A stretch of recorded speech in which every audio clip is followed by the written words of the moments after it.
ushindi ambao sio kumkandamiza Silver Striker, tumefanya kumuumiza mara mbili alichokifanya kwake. Kadi kwa tuzidi kuwabembeleza kama na wao wanaweza. Kwa mabembeleza.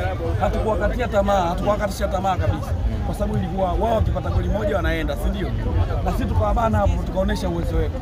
Uwezo wa kuzuia, uwezo wa kucheza katikati, uwezo wa kushambulia, tumeweza kufunga goli mbili ambazo zimedumu mpaka dakika ya mwisho na sisi kuweza kufuzu hatua ya makundi.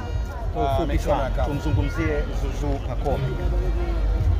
Pacome Zuzu hajawahi kubadilika kurudi nyuma, hajawahi kubadilika kwenda mbele. Kila siku anaonesha kiwango kikubwa, ndio maana hata kocha wa timu ya taifa ya Cote d'Ivoire ameweza kumuita na akamwamini kwenye michezo yote miwili, akacheza, ameipeleka huko. Pacome ameipeleka kombe la dunia timu ya Ivory Coast.